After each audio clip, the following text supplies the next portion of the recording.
Steffi. Merci vielmals. Schön bei euch zu sein. Ich würde sogar, das ist noch lustig, das wird ganz viel gesagt, er hat mega viel Humor, aber trotzdem Tiefgang. Ich würde es so korrigieren, wenn ich das darf korrigieren, er hat Humor, also wenn man sich das darf selber zuschreiben, er hat Humor und Tiefgang. Weil ich finde, das ist eine Eigenschaft, die unglaublich wichtig ist, gerade in den christlichen Kreisen, dass wir ein bisschen mehr lachen würden. Ich habe darum meine Masterarbeit eine über Humor geschrieben, Humor in der Predigt, und finde, wenn ihr einen Gottesdienst erlebt, wo nicht gelacht wird, dann geht in die Kirche nicht mehr. Dann sind ihr am falschen Ort. Und an Ostern sowieso. Früher war das noch ein Brauch, Risus Passalis. Man musste die Leute zum Lachen bringen, als Zeichen von der Überlegenheit. Das ist manchmal auch ein bisschen komischer Humor, aber das ist dann vielleicht auch gesellschaftlich oder kulturell bedingt. Aber der Lösung, das ist etwas so Befreiendes. Das ist genau die gleiche Dynamik, die passiert innen drin, wenn du herzhaft kannst lachen über deine eigene Unfähigkeit zum Beispiel. Das passiert mir ganz viel. Und wenn du, das könnt ihr euch vielleicht nicht vorstellen, aber ich kann wirklich tatsächlich Sachen, die kann ich nicht gut. Und dann kann ich herzhaft darüber lachen. Und das ist das gleiche Gefühl, wie wenn eigentlich Gott dich erlöst von dieser Unfähigkeit, manchmal als Mensch probieren in dieser Welt anständig zu leben. Und du merkst, ja, das ist ein Krampf. Und dann können wir ganz ernst und verbittert werden. Oder wir können uns auch ein bisschen entspannen und sagen, wir nehmen ein bisschen Distanz zu uns. Und das hat aber viel mit Theologie zu tun, weil Gott ist ein Distanzwesen. Nicht nur immer mein Jesus-Freund, sondern auch ein mystisches, distanziertes Wesen manchmal, obwohl er uns ganz nahe kann sein. Und das hat eben mit dieser Distanz zu, die er uns geben kann. Das ist aber ein anderes Thema. Um das geht es heute nicht. Aber ich finde das ein schönes Thema. Ich komme dann wieder mal zum über Humor reden bei euch. Dann machen wir mal einen Gottesdienst nur über Humor. Versprochen. So, Evangelium. Ich habe mich mega gefreut, an Ostern dürfen bei euch sein. Ostern hat sich in den letzten Jahren zu meinem Lieblingsviertag gemausert. Nebst Weihnachten und Pfingsten und Auffahrt und meinem eigenen Geburtstag. Aber sonst, ausser das Knabenschiessen finde ich doof. Ich bin jetzt ja auch ein Zürcher geworden und Knabenschiessen ist das die dümmste Findung. Ein halber Viertag, einen halben Tag frei. Also da kommt ja jeder auf die Idee, dass man im Minimum am Nachmittag oder so müsste man auch noch die Mädchen schiessen und dann hätte man den ganzen Tag frei. Aber wir machen das einfach wir machen das Knabenschiessen einen halben Tag frei. Ganz eine blöde Idee. Aber Ostern ist etwas unglaublich Gefreutes, weil da etwas passiert ist, etwas Grosses, etwas Unerklärbares. Man probiert es immer wieder in Worte zu fassen, aber es ist unerklärbar und vom Anfang an umstritten gewesen. Es ist bezeichnend, dass man die erste Abbildung von dieser Kreuzigungsszene, die hat man 1857 erst entdeckt, in Rom, auf dem Palatin, auf dem ältesten besiedelsten Hügel von Rom. Die ist auf verschiedenen Hügeln gebaut, die Stadt. Und der älteste besiedelte Hügel, an einer Hauswand, hat es ein Graffiti gehabt.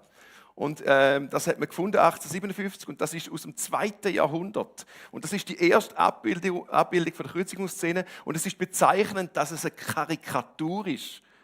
Es ist eine Karikatur, es ist ein Gott mit einem Eselkopf, wo man kreuzigt. Weil wie kann man nur so einen mächtigen Gott ans Kreuz nageln? Das hat man da schon nicht verstanden. Was ist da wirklich passiert? Und der hat da in seiner, das ist wahrscheinlich ein Lehrer gewesen, weil die Schrift, die man fast nicht lesen kann. Ich darf das sagen, ich bin auch mal Lehrer gewesen in meinem früheren Leben. Alexamenus Cebete Theon hat er angekritzelt an die Wand. Der Alexamenos huldigt Gott. Was für ein Gott, der stirbt. Das hat man da schon ganz abartig, unverständlich gefunden. Und das ist 2000 Jahre später nicht anders, dass man über das Mystikum, das da am Kreuz passiert ist, streitet. Was ist das für ein Gott? Man könnte auch fragen, was ist das für ein Mensch, der als Geschöpf auf die absurde, dunkle, abartig böse Idee kommt, um den eigenen Schöpfer ans Kreuz zu nageln. Aber wir sind dann eher auf der Erde mit unseren Füßen und sagen, was ist das für ein Gott, der an dem Kreuz kann sterben kann. Was ist das für eine Geschichte, dass man einen Zimmermann mit seinen eigenen Nägeln ans eigene Holz nagelt und das hat irgendetwas mit meiner Transformation, mit meinem Innenleben, mit der Erlösung von der ganzen Welt zu tun.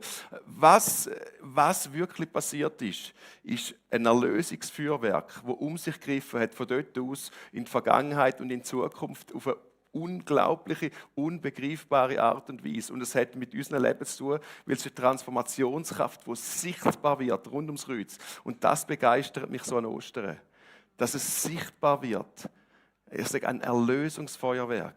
Es hat den Fächer aufgerissen. Und das ist etwas, was wir hören, weil wir haben in den letzten Jahrzehnte vor allem haben wir die Erlösung von Gott immer reduziert. Wir haben so einen Dreiklang daraus gemacht, da hast du eine moralische Schuld, dann gibt es irgendwie ein bisschen Vergebung und dann husch ab in den Himmel. Das ist eigentlich die ganze Geschichte, die man erzählt hat. Und das ist nicht wahr, nicht unwahr. Aber es ist nur ein kleiner Teil von der ganzen Erlösung, die Gott am Kreuz gemacht hat. Es ist eine Erlösung, die alles erfasst, die ganze Schöpfung, das ganze Innen und das ganze Aussen und Sünde, die eben nicht nur auf Moral begrenzt wird, sondern wo alles korrumpiert in dieser Welt. Und nicht, wie wir Frommen in der Kirche immer machen, auf den moralischen Standpunkt umhauen. Es hat mit dem Distanz, mit der Distanz von Gott zu tun, wo wir erzeugt haben, mit dem ich lebe selber. Und das, was die Erlösung bringt, ist eigentlich all das durchbrechen, die Teufelskreis durchbrechen. Das ist das, dort wo wir abartig böse sind am Kreuz, hat Jesus als Erster das durchbrochen und hat dort auf unseren Hass und auf unser Töten hat er mit Nichthass, mit Nichtzorn, mit Nichtrache, mit Nichtvergeltung reagiert. Dass man nicht so in dem Teufelskreis muss bleiben und immer wieder einander muss Böses tun. Das fängt bei unseren Beziehungen an, in unseren Familien, unseren Freundschaften und das geht bis in die Nationalebene auf und die internationale Ebene, wo man immer die Teufelskreis bespielt. Und Jesus sagt, ich habe das anders gelebt und ich habe das euch anders gezeigt, ich kann mich hingeben.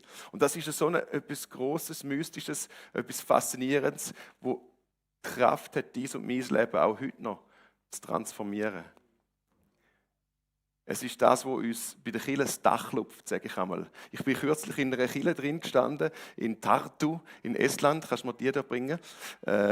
Und die ist im 13. Jahrhundert erbaut worden. Die ist im Osten von Estland, etwa 60 Kilometer weg von der russischen Grenze. Und da bin ich so einen Gebetsmarsch gemacht und dann sind wir bei der Kirche gelandet, das zweite. Das war gerade letzte Woche. Und dann hat es mich ein bisschen gedauert. Die Kirche steht seit 500 Jahren ohne Dach da. Und das ist so etwas Beelendendes. Und gleichzeitig aber hat es plötzlich etwas Erhebendes gehabt, in einer Kirche zu stehen, wo du einfach nur Himmel siehst.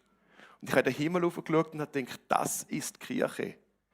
Ich wünsche mir von Herzen, dass dir das auch heute Morgen passiert, dass das Dach weggeht.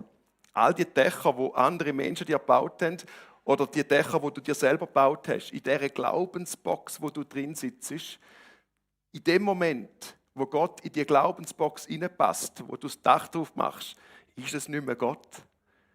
Das ist einfach nicht mehr Gott, der in deine Denkstruktur reinpasst. Gott ist grösser, schöner, mystischer, begeisternder, auch immer wieder näher, als wir uns das je vorstellen können.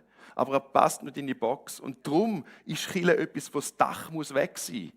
Wir kennen die Geschichte, wo wahrscheinlich, vielleicht habt ihr die auch schon gehört, vielleicht kennen sie auch nicht alle, wo die Freunde kommen, 4 Freunde, und ihre Kläme zu Jesus bringen und sie kommen nicht ins Haus hinein, weil es so voll ist. Und sie wenden aber zu Jesus bringen, weil sie haben gehört, dass Jesus Menschen heilt. Und dann decken sie das Dach ab von dem Haus und lassen dann durchs Dach rein direkt vor seine Füße und Jesus heilt dann. Und das Faszinierende an dieser Geschichte ist, dass er nicht sagt, ich schaue an und dein Glaube, darum heile ich dich, sondern er schaut rauf, sieht die vom Dach stehen und sagt, wegen eurem Glauben heile ich ihn jetzt.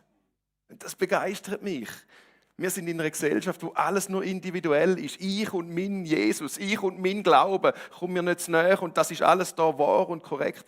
Und die Bibel ist in einer anderen Kultur geschrieben. Und darum auch der christliche Glaube. Da geht es auch ums Miteinander glauben und da ist eine Kraft drin. Und Kirche muss dir helfen. Kirche muss dir helfen, die Dächer zu lupfen.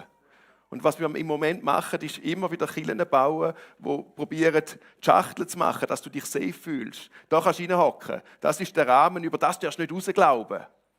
Und ich wünsche euch von Herzen eine Kirche hier im Zürich Oberland, die nicht die Dächer hat, wo noch schnaufen, wo noch in den Himmel schauen und sagen, Gott, wow, es wird weit, es wird offen, es wird schön. Das ist Ostern. Ich habe mir vor 2-3 Jahren die Frage gestellt, was um Himmels Willen ist eigentlich das Gute an der guten Nachricht? Weil ich gemerkt habe, dass so viele Christinnen und Christen das gar nicht mehr benennen können. Man geht dann einfach in die Kirche, hockt auf den Stuhl, man weiß ungefähr, in welchem Sektor das man sitzt und wo man dann nachher irgendwo wieder seinen Kaffee bekommt. Aber was um Himmels Willen ist eigentlich das Gute, dass ich mich da anbewege und möchte Kirche spielen? Was ist so gut, dass es mein Leben erfasst? Und das Evangelium ist eine Fülle an guten Wahrheiten, die für uns gelten. Und die tönen für uns manchmal anders. Wenn du eine Migrantin bist, wo irgendwie da reingeflüchtet bist, dann hat es vor allem mit Heimat und mit Ankommen zu tun. Wenn du irgendwie dich irgendwo reingeritten hast, dann willst du vielleicht Befreiung. Wenn du krank bist, willst du Heilung. Wenn du dich unglaublich schuldig fühlst für das, was du heimlich tust, dann willst du Vergebung. Und das ist alles Evangelium. Das ist alles Erlösungskraft am Kreuz. Es gibt einen unglaublich schönen Vers oder Satz vom Theologen vom Höckendijk. Der Johann Christian Höckendijk ist ein holländischer Theologe und der hat etwas Wunderschönes gesagt über Evangelisation. Das ist gut in die Welt hineintragen und das kann man auch über das Evangelium legen. Er hat gesagt, denn das Ziel des Evangeliums oder der Evangelisation kann nichts Geringeres sein als die Erfüllung dessen, was Israel vom Messias erhofft hatte, die Aufrichtung des Shalom. Shalom ist viel mehr als persönliches Heil. Es ist eben nicht nur einfach du und dein Seelenfrieden. Es ist etwas, was jetzt schon anfängt. Es ist etwas, was jetzt schon dies und mein Leben erfasst. Er ist Frieden, Integrität, Gemeinschaft, Harmonie und Gerechtigkeit. Alles, was ich das Gefühl habe, wenn wir jetzt, heute Morgen haben wir beim Autofahren Radio gehört und all das kommt dort nicht vor. Alles nicht. Und es ist noch christlich begründet. Im Namen Gottes sind wir torpedieren und zerstören und Krieg führen und Frieden schaffen. Und dann ist schon immer die Frage, wie viel Krieg ist erlaubt zum Frieden schaffen? Ist es jetzt eine Religion der geballten Fäuste oder der durchbohrten Hände? Und dann geht es weiter. Er schreibt weiter, der Höckendijk. Das Reichtum dieses Begriffes wird deutlich aus Psalm 85, dass Güte und Treue einander begegnen, Gerechtigkeit und Friede sich küssen, dass Treue auf Erden wachse und Gerechtigkeit vom Himmel schaue. Das ist der große Shalom. Und er hat gesagt, wir haben den Auftrag, die Welt shalomatisieren. Ich habe das Schweizer Schalomatisierungsgerät mitgebracht. Dass, wenn der Schweizer und die Schweizerin etwas nicht gut findet, dann tun wir Aromat drauf und dann ist es okay. Wobei im Moment wissen wir nicht mehr, ob es ja noch schweizerisch bleibt oder nicht. Jetzt sind wir dann langsam amerikanisch. Wir probieren es noch zu retten. Aber, so. Ich habe einen Mitarbeiter, sein Vater hat einen Gürtel in der Ferien mit einem Aromat dran. Wirklich. Das ist wie so, wenn irgendetwas, oder irgendwie so das Essen tut dich irgendwie herausfordern. Und alles wieder, das Aromat regelt alles. Und genau so solltest du Würze sein. Matthäus 25, Salz der Welt. Oder so solltet ihr da das Zürich-Oberland würzen, schalomatisieren. So soll es schmecken. Gut. Das ist Transformationskraft und nichts weniger. Und dann zoomen wir rein und sagen, ja gut, das ist aber abstrakt, die ganze Schöpfung erlöst und alles. Und was hat das mit mir zu tun? Und da liebe ich es, um die Bibel zu beobachten, was für Menschen sind dort Jesus begegnet und was ist mit denen passiert, was hat sie erfasst. Ich habe heute einen mitgebracht, den Simon. Das ist ich habe mit Central Arts so ein Buch, Musikprojekt gemacht, wo wir so verschiedene Menschen beobachtet haben. Und nicht sagen, da ist der Petrus und du bist wie der Petrus. Das ist so die klassische Predigt-Dynamik. Da ist Maria von Magdala und du bist wie Maria von Magdala. So haben wir gesagt, da ist der Petrus und durch seine Augen schauen wir, wie ist eigentlich Jesus? Weil die sind ihm so nahe gewesen. Ihnen glaube ich Jesus. Ihnen glaube ich Jesus. Dir und mir nicht immer. Wenn du mir sagst, gestern hatte ich so ein Gefühl gehabt, ja so, dann habe ich vielleicht ein bisschen Pizza Hawaii ein bisschen schnell gegessen. Das könnte auch sein. Und vielleicht ist es Geist Gottes, aber manchmal auch nur Pizza Hawaii.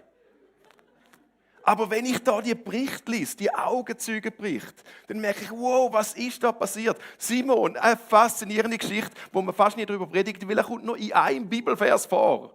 Sagt man, eine Nebenrolle. Und ich sage, eine faszinierende Nebenrolle. Der Bibelvers hier in Markus, da heißt es, unterwegs begegnete ihnen ein Mann, der gerade vom Feld kam. Unterwegs, es ist Kreuzigungsgeschichte, sie laufen eben an Ostern, an Karfreitag, sie laufen zu dem Kreuzigungshügel, zu dem Steinbruch.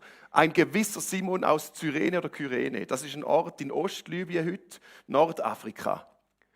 Der Vater von Alexander und Rufus, den zwangen die Soldaten, Jesus das Kreuz zu tragen. Ich denke mir, ja, that's it. Was man raus kann lesen, wenn man ein bisschen Detektivarbeit macht, ist, der ist nicht im Team Jesus gewesen. Sonst wäre er vorne mit drin am Brüllen und mein Meister und er ist weg und alles. Kannst du mir nochmal zurück, bitte, den Vers geben? Der war nicht im Team Jesus gewesen, der hat es gezwungen, der wollte heim zum Gerstensüppli. Sagen, jetzt habe ich Krampf, jetzt will ich heim. Wahrscheinlich ein kräftiger Typ, darum hat man den, komm du schnell, dunkelhäutig, kommt von Nordafrika. Und man könnte sagen, er hat nichts mit dem Jesus zu tun haben. Spannend ist, was mit dem passiert ist. Warum sind die Namen genannt? Man macht das eigentlich nur, wenn Leute etwas mit den Namen anfangen können. In der Bibel gibt es viele Leute ohne Namen. Die Frau am Brunnen kennt niemand. Der Bub mit Fisch und Brot kennt kein Schwein. Also man sagt, ja, der Bub, muss nicht sagen, was ist der Stefan? Was für ein Stefan? Er interessiert niemand. Da interessiert es anscheinend die Leute. Darum ist so klar geschrieben, weißt du, der Simon, weißt du, der von Cyrene, nein, nicht der von Uster, sondern der von Cyrene. Weißt du, der Papa vom Alexander und vom Rufus. Bei mir ist es so, die Kinder kommen einmal heim, wenn sie haben gesagt, der Stefan hat heute in der Schule wieder einen abgeschlagen. Welcher Stefan? Ja, weißt du, der Stefan von Markus und der Maria. Ich weiss dann immer noch nicht was. Ich tue dann so, ja, der. Aber so redet man ja, wenn man jemandem etwas sagen will. Weißt du, der Simon. Das heisst, Markus, Wissenschaftler sagen, das Markus-Evangelium ist in Rom geschrieben worden. Also in Rom hat man den Simon kennt. Und jetzt wird es spannend, weil jetzt liest man eine von diesen langweiligen Gruß aus, die Abelierten von Paulus, wenn er seine Briefe geschrieben hat. Und dann grüßt er, kannst du das Nächste, im Römerbrief grüßt er hinten raus, und das überliest man immer. Aber dort heißt es plötzlich, grüßt Rufus, den der Herr erwählt hat, und seine Mutter, die durch auch mir eine Mutter geworden ist, sagt der Paulus. Faszinierend, weil der Rufus kommt nur in 2 Stellen in der Bibel vor. Ich kann auch nicht belegen, dass es der gleiche Rufus ist, aber belegt mir mal das Gegenteil. Die Annahme ist da und die Chance ist groß, dass der Rufus, der Sohn von Simon von Cyrene, und seine Mama, also die Frau von Simon von Cyrene oder Kyrene, dass die fromm geworden sind. Und dann wird es noch faszinierender. Bei der ersten Missionsreise lesen wir in der Apostelgeschichte, in der Gemeinde von Antiochia gab es eine Reihe von Propheten und Lehrern, also Gemeindeleitungen, so die Stephis und Jonis und der Barnabas und der Simon, genannt der Schwarze. Was? Wieder der Simon. Simeon, einfach eine Abwandlung vom Namen Simon, genannt der Schwarze. Zufällig ein dunkelhäutiger Simon. Und zufällig noch einen Kollege von ihm, der Lucius, der zufällig aus Kyrene ist. Ich kann es euch wieder nicht beweisen, aber die Chance ist groß, dass es der gleiche Simon ist, der das Kreuz getragen hat. Was um Himmels Willen ist passiert, dass einer nichts von der Kreuzigung wissen, der Jesus vielleicht hat er gehört, vielleicht nicht einmal gehört, der denkt, ich arme Schwein muss jetzt das Kreuz tragen. Das ich jetzt verdient, ich muss jetzt das Kreuz tragen, und nachher ist er plötzlich Gemeindeleiter und seine Mutter wird zur Stütze der Gemeinde und der Rufus wird noch grüßt vom Apostel Paulus. Was um Himmels Willen ist passiert? Jesus ist ihm passiert. Und die Transformationskraft rund um das Kreuz hat ihn erfasst.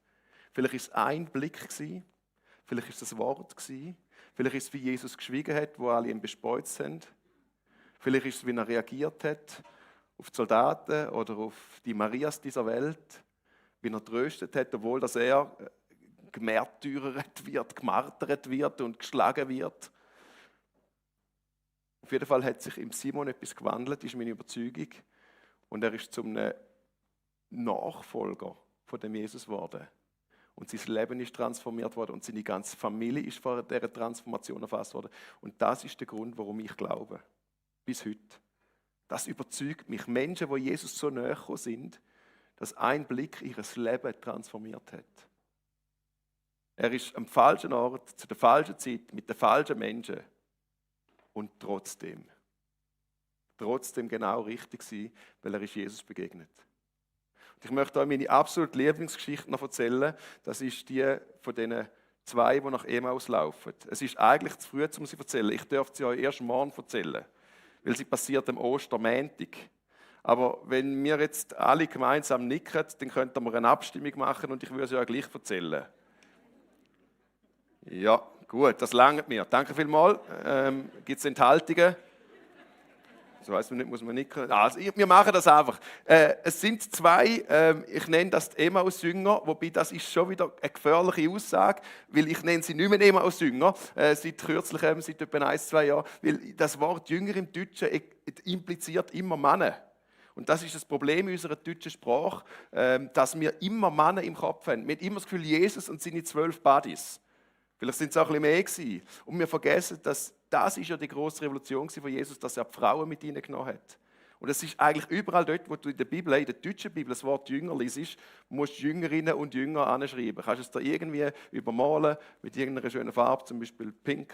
Und einfach kannst du mir die 2 einmal geben, weil es gibt, da müssen wir nicht so weit rein, ich habe Ihnen ein Büchlein, falls Sie das genau lesen seit schon die alten Kirchenväter, bis heute, grosse Theologen, N.T. Wright, einer der grossen Neutestamentler in England, die haben heute schon die Vermutung, es könnte ein Ehepaar gewesen sein.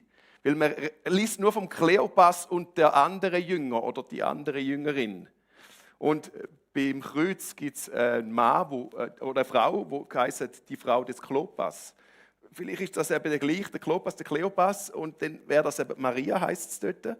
Und darum ist die Vermutung da, das macht Sinn, die sind am Kreuz gewesen, die sind näher gewesen, die sind frustriert gewesen am Ostermontag und die haben die Auferstehung verpasst und sie laufen frustriert heim. Sie flüchten aus allem, was sie erlebt haben mit Jesus, weg Richtung Emmaus, dort, wo sie gewohnt haben. Das ist auch ihr Fluchtort, ihres Alte. Sie sind Jesus nachgefolgt, sie haben alles aufgegeben, gesagt, wow, da ist etwas Neues. Und dann kommt die ganze Karfreitagsgeschichte, das ganze Hoffnungslose, wo abgerissen wird und sie sagen, oh, raus, wir sind raus.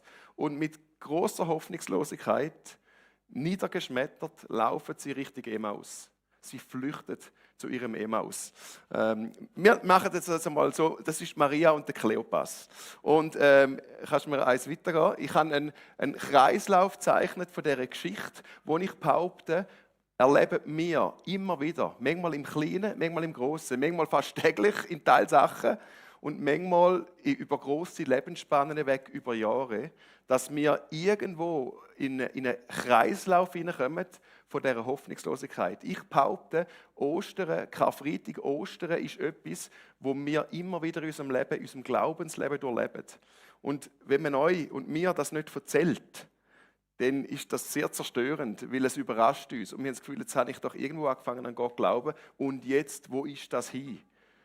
Und ich glaube, dass viele Menschen an dem zerbrechen, dass sie nicht, also glaubensmäßig, dass sie nicht realisieren, dass Glauben immer eine Reise ist. Der Papst Johannes hat einmal gesagt, Glaube ist eine Reise. Gott zu lieben, Gott zu lieben ist eine Reise. Du musst eben nicht in eine Box sitzen, Deckel drauf, jetzt haben Sie verstanden, sondern Gott zu lieben ist eine Reise.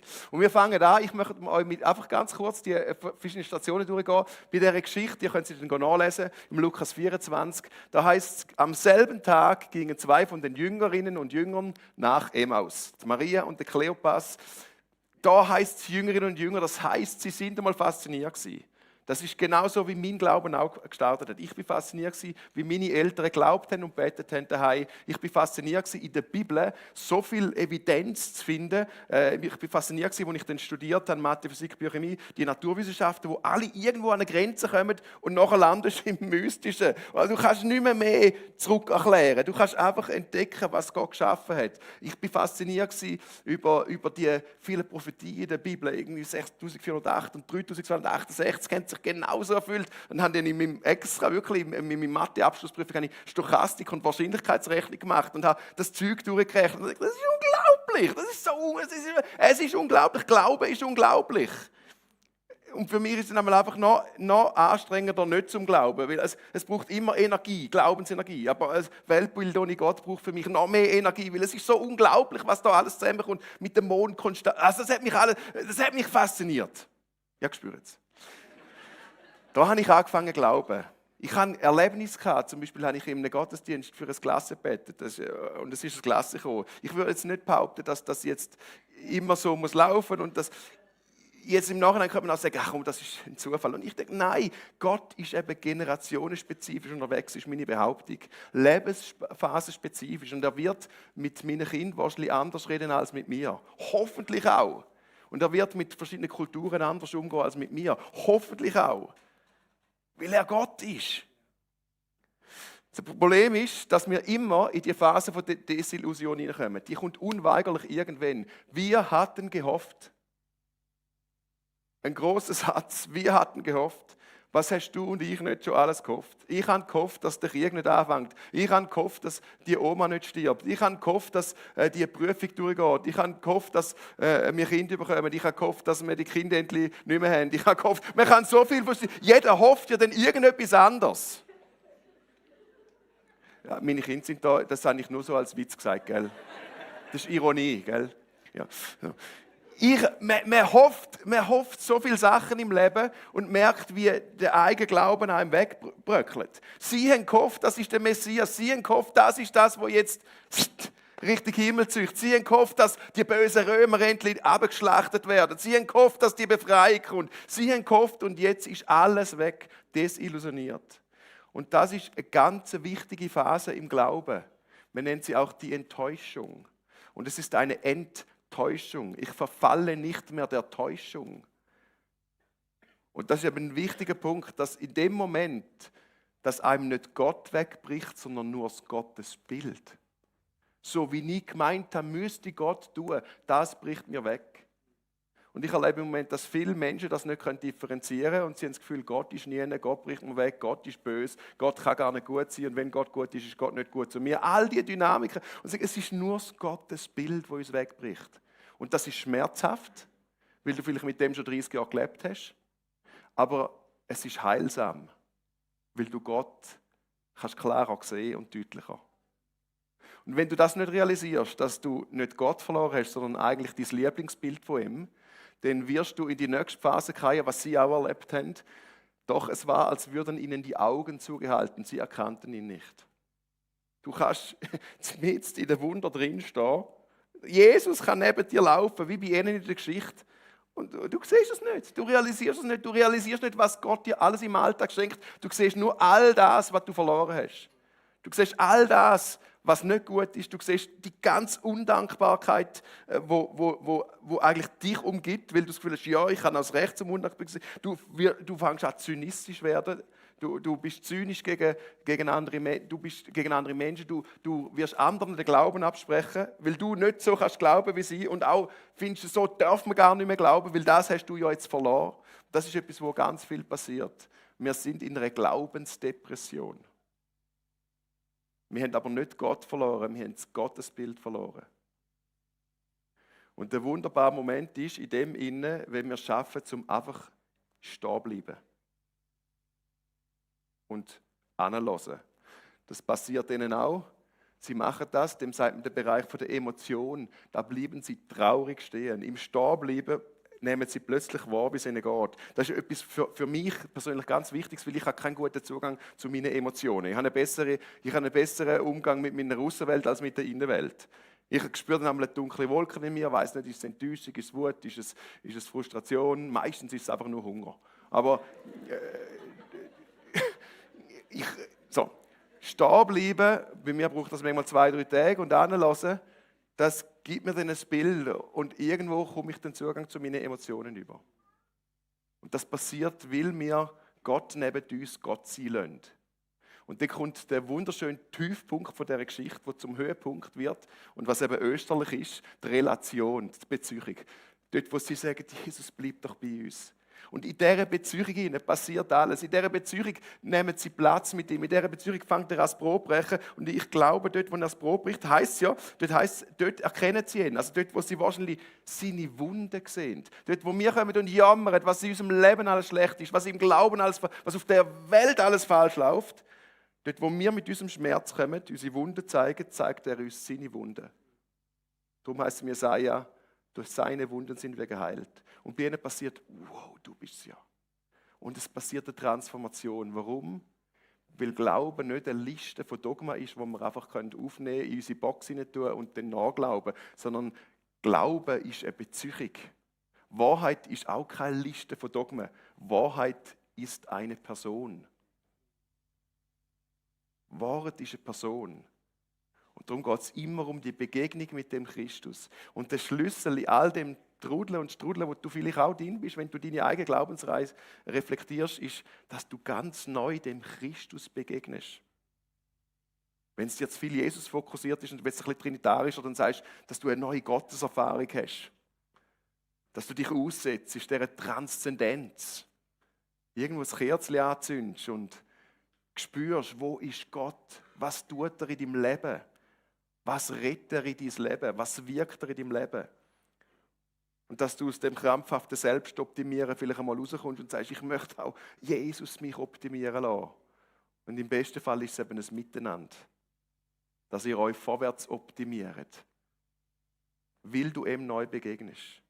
Und aus der Relation heraus, da erinnern sie sich, hey, das ist doch Transformation, da ist doch etwas gewesen, eben, ich muss nicht alles schlecht reden, was früher war, das ist doch alles gar nicht Gott gewesen, sondern doch, das ist doch auch Gott gewesen, aber vielleicht ist Gott heute nicht mehr so mit mir, wie er da mit mir war. Vielleicht wirkt er heute nicht mehr so in mein Leben hinein, wie er da in mein Leben hineingewirkt hat, weil ich an einem anderen Ort stand und das ist okay. Und da kommt die Transformation, brannte nicht unser Herz in uns, da mit uns redete. Und ich merke, ich brauche das immer wieder, dass Gott mir so begegnet, dass ich merke, da passiert etwas in mir, ich spüre etwas, da lebt wieder etwas, da hat er etwas vitalisiert, er ist gekommen und es ist neues Leben passiert. Und dann ist spannend, landet sie zurück in der Passion. Dort, wo sie unverzüglich brachen sie auf und kehrten, sie rannten gefühlt nach Jerusalem. So faszinierend, vorher haben sie Jesus gesagt, gang nicht mehr auf Jerusalem, es ist viel zu spät, es ist gefährlich, du wirst noch umkommen, du darfst nicht noch, bleib bei uns. In dem Moment, wo sie von dieser Passion erfasst werden, von dieser Leidenschaft, da ist alles egal, das muss raus, das muss gelebt werden. Da passiert Mission. Immer wieder wird uns erzählt, wir müssen missionieren, evangelisieren, all diese Sachen. Ich bin in einer Missionsbewegung, das ist unsere Geschichte. Und ich sage immer, hey Leute, wären wir nur ein bisschen mehr auf Jesus fokussiert und nicht abgeschottet von der Welt, sondern in unserer persönlichen Beziehung, dann ist automatisch der Ausfluss aus dieser Beziehung zu Gott, dass Passion und Mission passiert. Ich kann nicht mehr schweigen. Ich möchte das teilen, ich möchte das mit anderen leben, meinen Glauben mitteilen. Und das ist so eine Spirale, die man durchlaufen kann. Und ich wünsche dir von Herzen, dass du nicht irgendwo in der Depression liegen bleibst, weil du sagst, das ist es jetzt gewesen, ich steige aus. Ich kann nicht mehr. All die Deppen um mich herum. Der Depp da oben. So, nein, das ist eine heilsame, schmerzhafte Enttäuschung. Aber ich kann Gott neu begegnen in dem drin, weil ich mich aufmache, zum Stillstehen, ihm begegnen. Das Dach wegnehmen lassen, das ich mir vielleicht selber gebaut habe oder wo andere mir gebaut haben, zum neu sehen. Und dann ist es eben nicht ein Teufelskreis, wo du drin gefangen bist und denkst, oh, das ist anstrengend und nächstes Jahr mache ich das Spülchen wieder. Sondern wenn wir das anschauen, es ist eine Spirale, die uns immer mit jeder Umdrehung, die du durchlebst, näher an Gottes Herz herantreibt. Immer näher an sein Herz. Die Quelle der Liebe, sagt der David Bosch. Von dort kommt alles. Von dort her kommt die ganze Mission, die du innen drin fühlst oder manchmal auch nicht fühlst. Er sagt, man kann nicht tiefer, das ist ein südafrikanischer Theologe, man kann nicht tiefer vordringen als bis dort hin. Und dort findet man einfach das Herz von Gott und die Liebe von Gott. Darum ist die Begegnung mit dem Göttlichen so zentral für unser Glaubensleben. Das ist Ostern. Das ist die gute Nachricht. Dass es Transformation für dein Leben ermöglicht, uns anbietet. Und dass die Transformation nicht nur für ein Individuum gilt, sondern für die ganze Gemeinschaft, für die ganze Schöpfung, die Gott gemacht hat. Wir gehen jetzt in eine Zeit von der Anbetung mit 2-3 Liedern. In dieser Zeit gebe ich dir die Hausaufgabe, ich war eben einmal Lehrer, um dir zu überlegen, wo stand ich eigentlich gerade auf dieser Glaubensreise? Wo bin ich vielleicht hängen geblieben, stecken geblieben? Oder wo bin ich fröhlich unterwegs? Und was könnte mein nächster Schritt sein? Oder mein nächstes Stehenbleiben sein?